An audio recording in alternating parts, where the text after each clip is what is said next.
저구는 멍청이 서 있는데 귓가에 계속해서 척방의 음성이 들려왔다. 죽는 게 낫겠어. 죽는 게 나아. 남자가 웃으면서 말하는 소리가 들렸다. 공심채야 왜 울지? 저구는 창가에 가서 보고 싶었다. 만규가 어떻게 변했는지 보고 싶었다.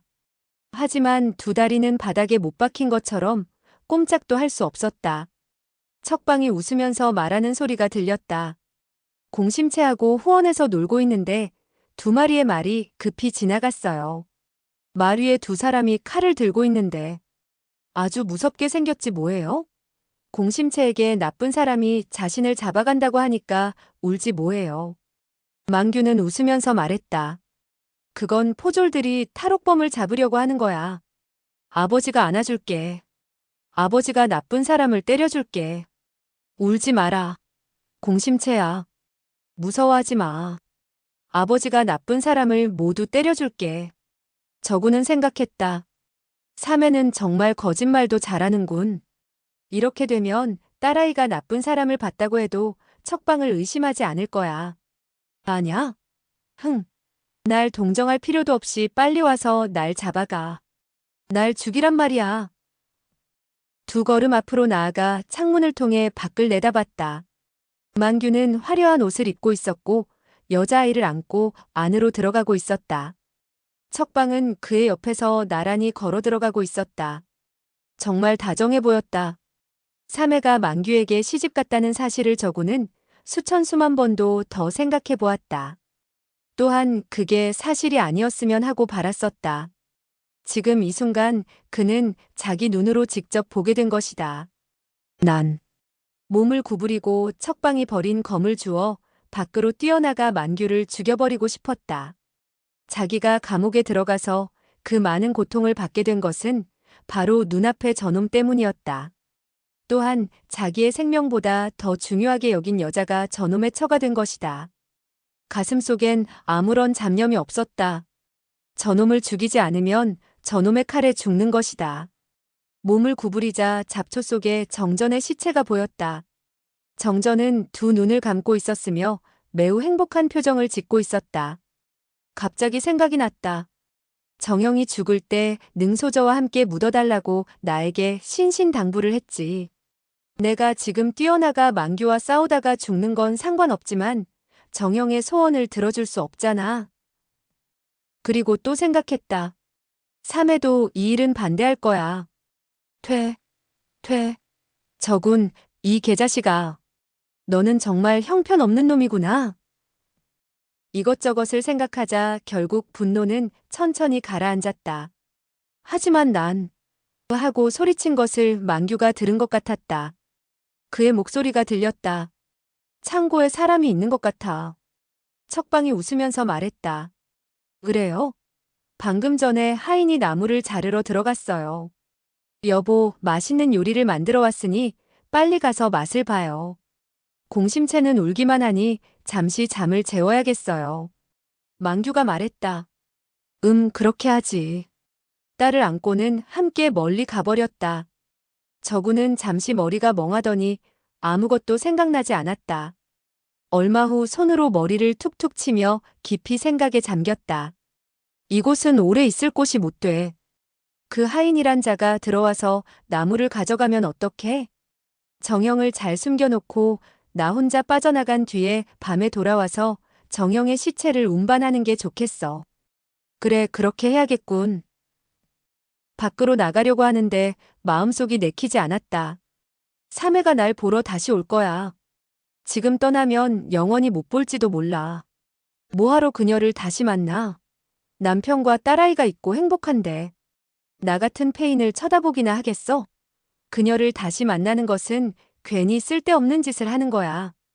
감옥에서 몇 년 동안 그녀만을 만나기를 고대했는데 이 기회를 놓치면 안 돼. 난 다른 희망은 없어.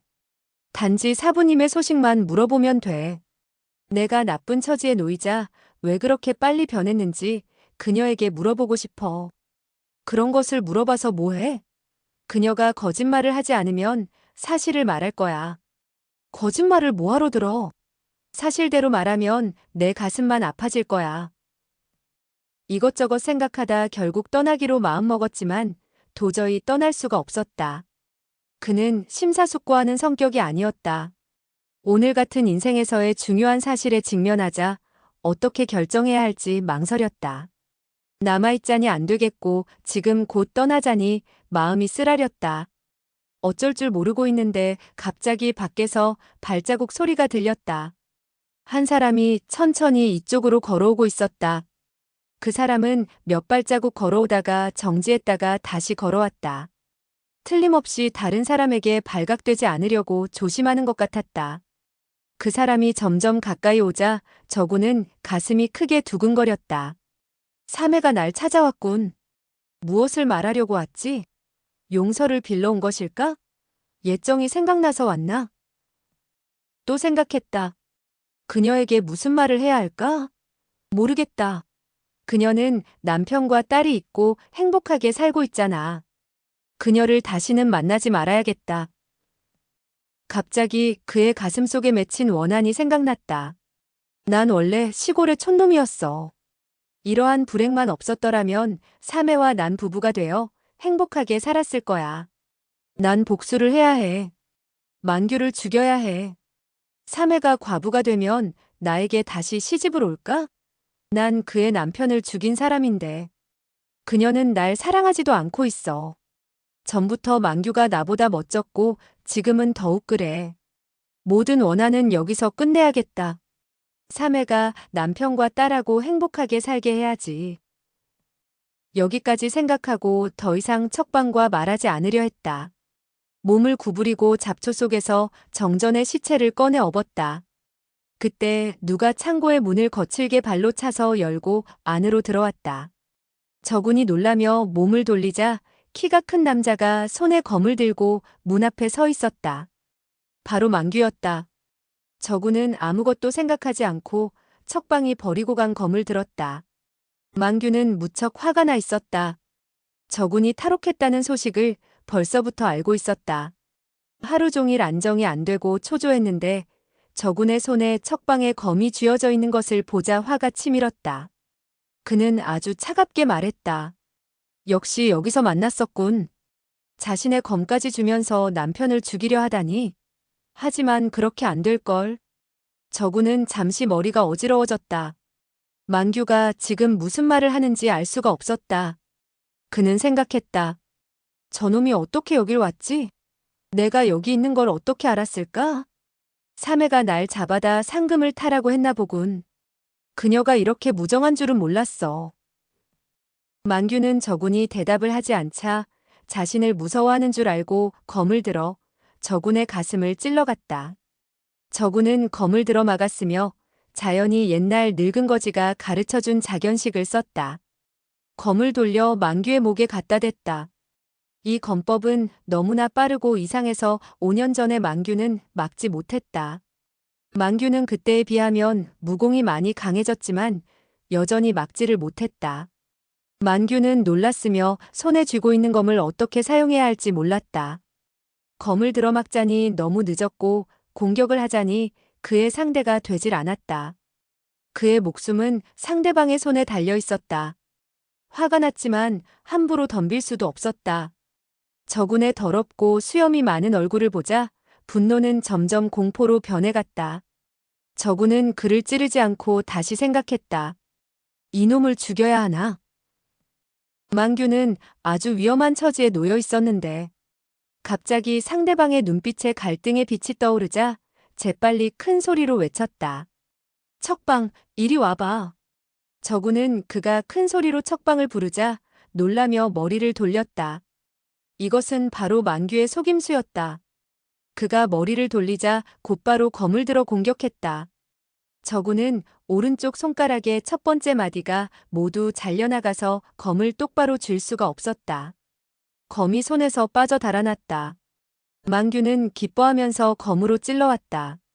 저군은 연속해서 2번을 피한 뒤 한 개의 나무를 집어들고 검으로 삼아 힘껏 막았다. 그러나 나무는 만규의 검을 당해내지 못하고 두 쪽으로 갈라졌다. 저군은 손에 있던 반 조각의 나무를 만규에게 던졌다. 그가 몸을 피하는 순간 다시 나무를 들어 공격을 했다. 만규는 저군이 검을 떨어뜨리자 자신이 승리한 것이라고 생각했다. 비록 그가 나무로 검을 대신해서 막으려 하지만 소용이 없으리라 생각했다. 정신을 차리고는 한 발 한 발 저군을 향해서 다가갔다. 몇 초 후 저군은 오른쪽 팔에 부상을 입으면서 결국 나무를 놓치고 말았다. 만규는 계속해서 그의 다리를 찌르고 왼쪽 발을 날려 저군을 쓰러뜨렸다. 저군이 온 힘을 다해서 일어나려고 하자 만규는 또 그의 머리를 힘껏 밟아버렸다. 저군은 기절했다. 만규가 말했다. 죽은 척하는 거야? 그는 오른발로 저군의 얼굴을 문질렀다. 저군이 움직이지 않자 정말로 기절한 것임을 알았다. 그는 생각했다. 능지부가 범인을 잡아오면 은 5천냥을 준다고 했으니 생포하는 게 좋겠군. 이번에 관가에 잡혀가면 처형당할 게 뻔한데 내가 친히 죽일 필요는 없잖아. 순간 잡초 속에 한 개의 발이 보이자 그는 한편으로는 놀라고 한편으로는 기뻐서 생각했다. 여기 또 한 놈이 있구나. 그는 정전이 벌써 죽었는지도 모르고 급히 검을 들어 시체의 발을 향해 찔렀다. 저군은 비록 기절했지만 머릿속에선 계속 외치고 있었다. 난 죽을 수 없어. 난 죽어선 안 돼. 정형과 능소절을 함께 묻어주겠다고 맹세를 했단 말이야. 생각이 너무 강해서 그는 금방 깨어날 수 있었다. 그는 잠시 생각했다. 몇 년 전에 어느 날 밤에 그에게 맞은 적이 있었지. 그때도 머리를 힘껏 채웠어. 천천히 눈을 뜨니 눈앞에서 만규가 정전의 시체를 칼로 찌르고 있었다. 처음에는 정신을 완전히 차리지 못해서 무슨 일이 일어나고 있는 것인지 몰랐다. 만규가 정전의 시체를 잡초에서 끌어내자 그는 큰 소리로 외쳤다. 정형! 갑자기 온몸에 힘이 솟았다. 급히 앞으로 달려나가 만규의 등에 매달렸다. 그리고 오른쪽 팔로 그의 목을 졸랐다. 만규는 놀라며 검을 뒤로 해 찌르려고 했다. 하지만 손을 더 이상 구부리지 못하고 단지 쌓여있는 나무만을 찔렀다. 저군은 팔로 더욱 그의 목을 졸랐다. 저군은 그가 정전의 시체를 찌르는 것을 보자 화가 머리끝까지 났다. 이놈이 자기에게 누명을 씌우고 척방을 빼앗아간 것은 모르는 채 할 수 있었지만 정전을 검으로 찌르는 것은 도저히 용서할 수 없었다. 지금은 아무것도 생각나지 않았고 단지 적을 죽일 생각뿐이었다. 만규는 발버둥을 치더니 점점 무력해졌다. 저군도 여러 곳에 상처를 입어 붉은 피가 계속 흘러서 갈수록 힘이 빠졌다. 마음속으로 그는 계속해서 외쳤다. 조금만 더 참으면 이놈을 죽일 수 있어. 나중에는 눈앞에 별이 왔다 갔다 하고 머리가 어지러워지면서 아무 생각도 나지 않았다. 만규는 그에게 목을 잡혀서 역시 호흡을 할 수 없었다. 거기다가 저군이 기절하면서 그 손을 풀지 않자 역시 호흡곤란으로 기절을 하고 말았다. 잡초 위에 2명의 사내가 나란히 쓰러져 있다. 2사람은 모두 죽은 것 같았으나 가슴은 계속 움직였고 계속해서 숨을 쉬고 있었다. 저군이 먼저 깨어난다면 바닥에 있는 검을 들어 한 칼에 만규를 죽일 것이다. 만규가 깨어나면 저군을 생포하려는 생각을 버리고 역시 단칼에 그를 죽여버릴 것이다. 세상에는 어떤 일이라도 일어날 가능성이 있다. 좋은 사람의 운이 언제나 좋고 나쁜 사람의 운이 언제나 나쁘라는 법도 없다. 거꾸로 말해서 나쁜 사람의 운도 좋아지고 좋은 사람의 운도 나빠지는 경우가 있는 법이다. 사람은 언젠가는 죽게 되어 있었다. 좀 더 나중에 죽는다고 운이 좋은 것은 아니다. 하지만 살아있는 척방과 그의 딸은 약간 다르다. 저군이 먼저 죽느냐 아니면 만규가 먼저 죽느냐, 여기에는 매우 큰 차이가 있다. 만약 지금 척방에게 한 사람을 선택하라고 한다면 누구를 선택할 것인가? 2사람이 기절해 있는 동안 한 사람의 발자국 소리가 들려오며 다가오고 있었다. 저군의 귓가에는 물방울 소리가 들려왔고 얼굴에 차가운 물방울이 한 방울 떨어졌다. 몸은 매우 차가웠으며 힘은 조금도 없었다. 그는 감각을 느끼자 왼쪽 팔에 힘을 주고는 소리쳤다. 죽여버리겠어. 죽여버리겠어. 하지만 그의 손에는 아무것도 없었으며 자신의 몸이 계속 움직이고 있는 것을 느꼈다. 그의 몸은 계속해서 요동을 하고 있었다. 당황하여 눈을 뜨자 눈앞은 캄캄했으며 한 방울 한 방울의 물방울이 그의 얼굴, 손, 몸에 떨어지고 있었다. 비가 내리고 있었던 것이다. 몸은 계속 움직이고 있었으며 가슴이 답답하고 토할 것 같았다. 갑자기 옆으로 한 척의 배가 지나가는 것이 보였다. 저구는 의아하게 여겨서 일어나려 했으나 온몸이 쑤셨으며 한 개의 손가락도 움직일 수 없었다. 그는 단지 누워서 하늘에 떠 있는 구름만을 보는 수밖에 없었다. 여긴 창고가 아니었다. 그는 갑자기 생각이 났다. 정형은? 정전을 생각하자 힘이 났으며 두 손을 짚고 몸을 흔들거리며 일어날 수 있었다. 그는 한 척의 작은 배에 있었다. 작은 배는 강물을 타고 떠내려가고 있었다. 하늘엔 온통 검은 구름이 드리워 있었으며 비가 내리고 있었다. 그는 배 위 좌우를 뒤져보았지만 양쪽은 모두 어두컴컴했으며 아무것도 보이지 않았다. 그는 초조해서 외쳤다. 정형, 정형. 정전이 죽은 것을 알고 있었지만 그의 시체를 잃어버릴 수는 없었다. 갑자기 왼발에 뭉클한 감촉이 왔다. 저구는 그것을 보고 기뻐하며 외쳤다. 정형, 여기에 있었군. 팔을 벌리고 그를 껴안았다. 정전의 시체는 그의 옆에 있었던 것이다.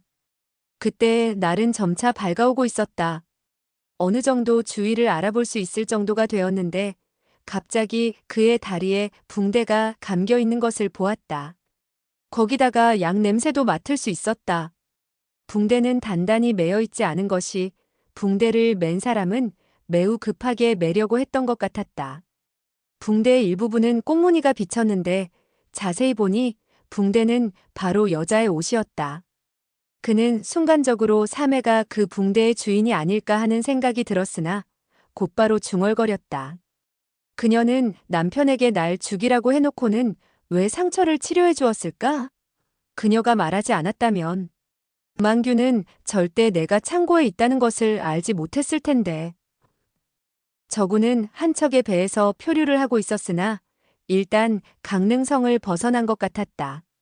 그는 자신의 생사에 관심이 없었으나 정전의 시체가 무사하자 무척 기뻤다. 그는 힘을 다해 사건을 다시 생각해 보았다.